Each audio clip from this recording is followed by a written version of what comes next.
ہوا و حرص والا دل بدل دے، میرا غفلت میں ڈوبا دل بدل دے۔ پھر جو آخری راتیں ہیں نا، آخری عشرہ، یہ اور زیادہ اللہ تعالیٰ کی طرف سے قبولیت کا عشرہ ہے۔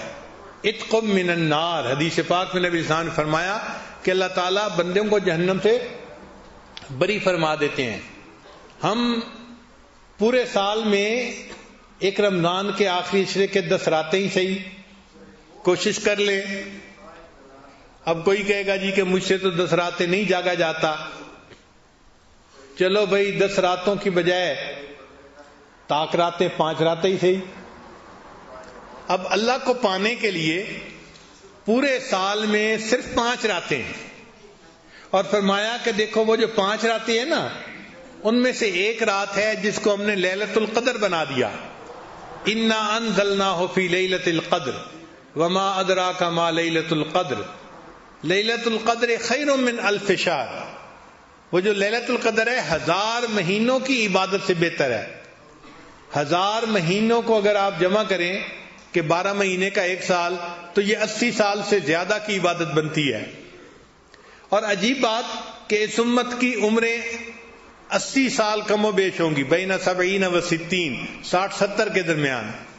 تو گویا اللہ تعالیٰ یہ فرمانا چاہتے ہیں کہ ہم اس رات میں بندے کی پوری زندگی کے گناہوں کو معاف فرما دیتے ہیں۔ تو ایک رات میں پوری زندگی کے گناہ معاف، یہ بھی اللہ تعالیٰ کی کتنی مہربانی ہے۔ اچھا، بعض دوست سوچتے ہیں کہ جی ہمیں کیا پتا لیلۃ القدر کب ہے؟ ہاں بھئی، پتہ تو کسی کو نہیں ہے، لیکن ہم اگر کوشش کریں تو ہم لیلۃ القدر میں عبادت کا درجہ پا سکتے ہیں۔ نبی علیہ السلام نے حدیث مبارکہ میں نشانیاں بھی بتائی ہیں۔ وہ ایسی رات ہے جبریل علیہ السلام فرشتوں کو لے کر نازل ہوتے ہیں، گلیوں کے موڑ کے اوپر جھنڈے لگا دیے جاتے ہیں، رحمتیں نازل ہوتی ہیں، اور یہ فرشتے دعا مانگنے والوں کی دعاؤں پر آمین کہتے ہیں، ان سے مصافحہ کرتے ہیں۔ کیسے نور کی رات ہوگی بھائی! لیکن ہمیں یہ نہیں پتا کہ وہ رات ہے کون سی، مگر اللہ تعالیٰ نے بندوں کو محروم بھی نہیں رہنے دیا، اشارہ کر دیا۔ ہم لوگ اسکول میں جب پڑھتے تھے نا، تو جب امتحان قریب آتے تھے تو اپنے ٹیچرز کے پاس جاتے تھے کہ سر ذرا اس پیپر کا گیس لگا دیں۔ اب گیس کیا ہوتا ہے کہ وہ اندازہ لگا دیتے ہیں کہ کون سا کوسچن آئے گا، کیونکہ ان کا تجربہ ہوتا ہے، تو واقعی ان کے گیس بڑے کامیاب ہوتے ہیں۔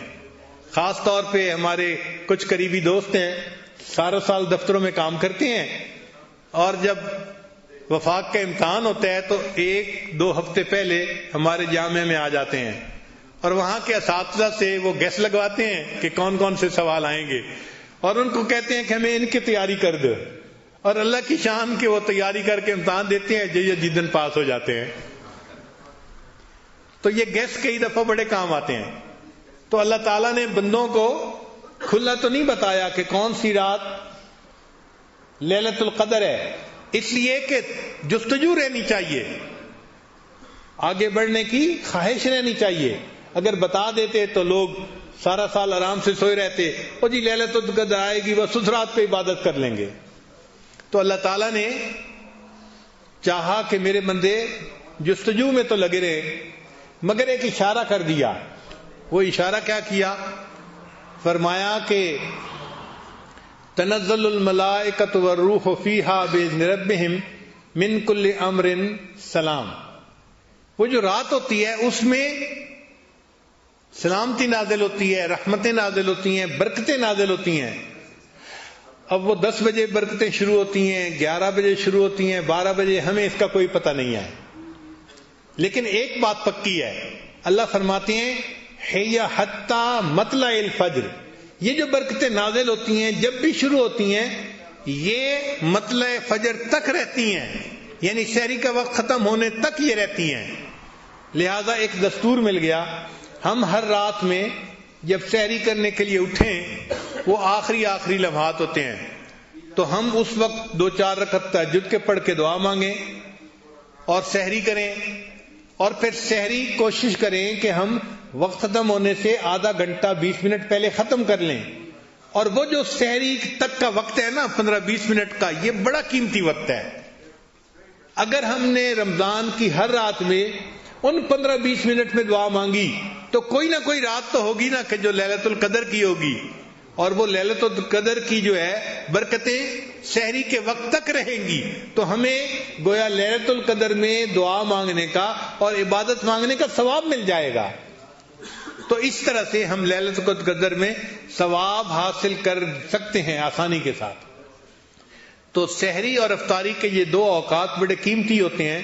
اس وقت میں اللہ سے دعائیں مانگیں اور اپنی ساری پریشانیوں کو آپ اللہ کے سامنے پیش کریں، سب مصیبتوں کو اللہ کے سامنے پیش کریں.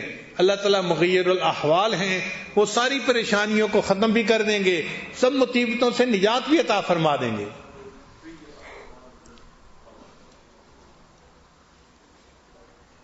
یہ تو ہماری خوش نصیبی ہے کہ اللہ نے ہمیں یہ قبولیت دعا کے اوقات عطا فرما دیے. تو رمضان مبارک کے ان اوقات میں مرد بھی دعائیں مانگیں، عورتیں بھی دعائیں مانگیں.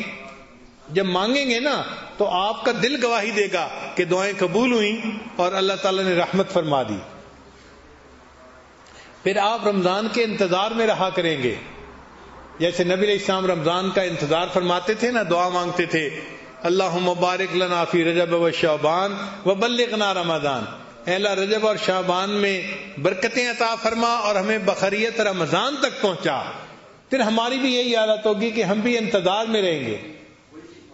کتابوں میں لکھا ہے کہ ہمارے اکابر جب رمضان گزرتا تھا تو 6 مہینے تک رمضان کے اعمال کی قبولیت کی دعائیں کرتے رہتے تھے. اللہ رمضان میں جو تراویح پڑھی، تلاوت کی، روزے رکھے، ان کو قبول فرما. 6 مہینے تک قبولیت کی دعا مانگتے رہتے تھے. اور جب 6 مہینے گزر جاتے تھے تو اگلے 6 مہینے آنے والے رمضان کے بخیریت آنے کی دعائیں مانگتے رہتے تھے کہ اللہ ہمیں بخیریت رمضان تک پہنچا دے، اگلے رمضان تک پہنچا دے. یہ رمضان کا مہینہ اتنا برکتوں کا مہینہ ہے. تو دیکھیے سحری میں بھی دعائیں قبول، افطاری میں بھی دعائیں قبول. مومن کے تو مزے ہیں، اس کو کہتے ہیں 5 گھی میں اور سر کڑائی میں. لطف ہے، مزہ ہے مومن کا. بس احساس کرے کہ اللہ نے کیسا قیمتی وقت عطا کر دیا.